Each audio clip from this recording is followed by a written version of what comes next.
But anyways, there's again there's a lot of planning that kind of goes into planning from afar. So there's a number of things that we'll talk about, but what are some things that if you're considering it that you should be thinking about before we dive in heavy into the topics as a planner? I mean, you just got to think about the logistics overall of planning from afar, not having anyone kind of local on the ground to do meetings and things like that. You got to think about time commitment. You can do a lot of stuff in a planning trip. But you got to think about time off and time to get down there for planning stuff. You got to think about on the front end, making sure you get down there a few days probably before the wedding. Most of our couples who come in from out of town come down, Tuesday, Wednesday, maybe Thursday morning. So that's, additional time on top of your honeymoon at the back end that you're going to have to take off from work. And then also you want to think about if you're traveling there, is everyone else traveling or is everyone local? Because if everyone else is traveling, you want to think about like how convenient that is for your couples. Is it in a city with a major airport? Your guests, you mean? Yeah, thanks. Yeah, for your guests. Yeah. They might be couples. Might be. They might be. They might not be. Let's not hate on single people. That's right. They could go either way. But anyways, you want to think about your guests and how far, how convenient or inconvenient it is for their travel. I'm not saying that's a deal breaker, but it's definitely something to keep in mind because otherwise you might, have a lower return of people who can come if they have to fly somewhere, rent a car, drive a couple hours, right. Take a boat, whatever it is. It just adds more logistics for them to think through. A boat though, that would be awesome. That would be cool. I'd be in for that. I would do it. Yeah, I'm in. Done. If you're planning a wedding where it requires a plane, a car, and a boat, we're in. Yes. In no particular order. Correct. Right. Sweet. So unless it's a boat across to Europe, I'm not in for that. That's too long. That is too long. I'd rather fly. Yeah, and it just conjures visions of Titanic and stuff, and it's just that's fair. Not interesting. We're not in for that. No. No.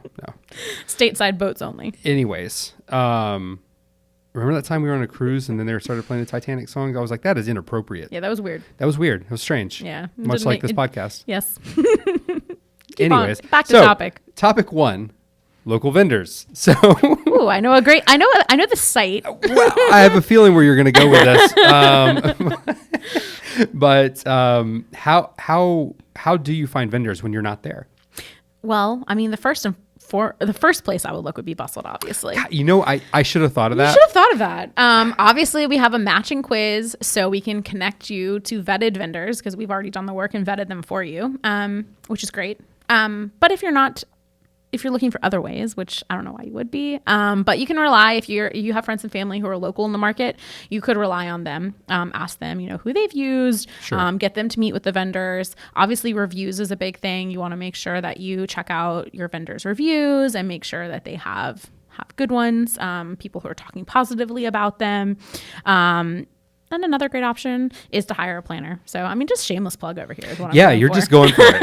But I mean, these are all legitimate ways that you can find people. Okay. And you want to rely on the local sources. So that's my next question is, can you hire a vendor that's not local to the market? Say you live in New York and you're getting married in Charlotte.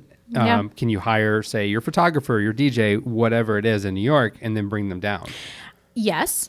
Is the answer. I think there's some vendor categories that, are more likely to be able to hire them and bring them down. Like a caterer from New York is going to be a lot of logistics. Or your cake. Or even your flowers. That would be pretty difficult. Sure.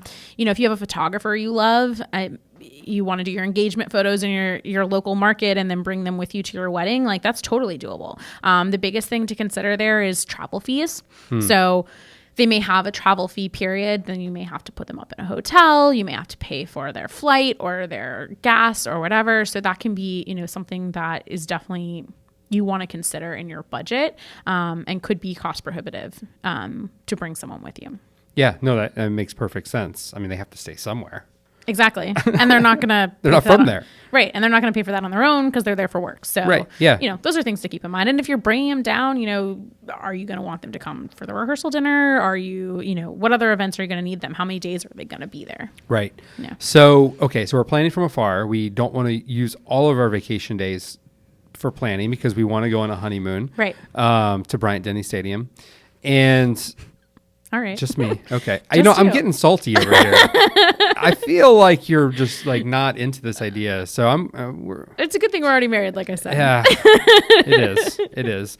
But what can you book vendors remotely, essentially, right? Like, yeah. do you have to meet in person? No, you do not have to meet in person. It's good to meet them in some form or fashion. Now you can FaceTime, you can Zoom, you can Skype, you can Google Chat. There's like so many ways that you can literally meet and see your vendor without ever being in person. And I think that's super easy and a good way to go about it so that you don't have to take a ton of time off.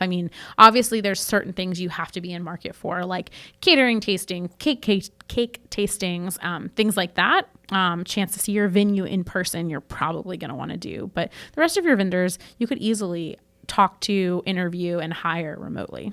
I know when you work with a lot of couples kind of out of town, and I know that you typically communicate with them online in some form, like when you're doing your meetings, if they're not in town, like it's usually like FaceTime or Skype or something along those lines. Yeah, and it's super easy, and almost everyone has access to some form of that, or you can do that for free.